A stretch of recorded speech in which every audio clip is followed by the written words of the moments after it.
नमस्कार दोस्तों, आप सभी का एक बार फिर से स्वागत है हमारे चैनल दुर्गा भक्ति मार्ग में। आज मैं आप सभी को सुनाऊंगी पुरुषोत्तम माह में सुनी जाने वाली सूर्यदेव की कहानी। एक समय की बात है, किसी नगर में एक सास बहू रहती थी। सास का पुत्र सूर्य का अवतार था। वह पुत्र थोड़े समय के लिए घर आता फिर अंतर्ध्यान हो जाता।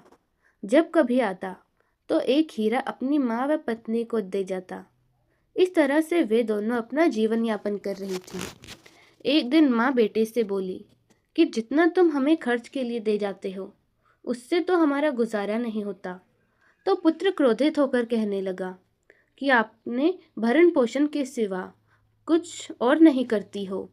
अपने कर्तव्यों का तुम्हें ध्यान नहीं है, इसी कारण तुम्हें अभाव सताता है।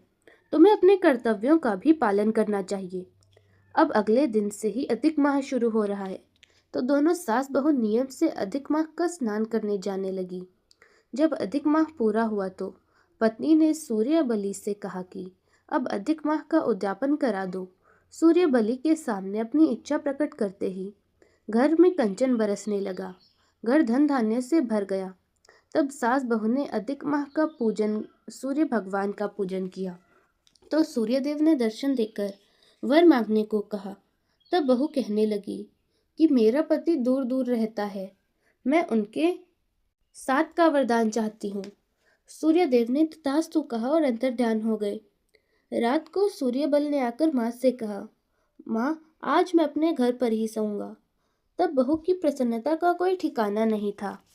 इधर सुंदर सेज पर सूर्यदेव आकर लेट गए तो उधर सारे संसार में अंधकार छा गया। अब सभी देवता भागे भागे सूर्यबल की माँ के पास गए और माँ से कहने लगे कि अपने पुत्र को जगाओ।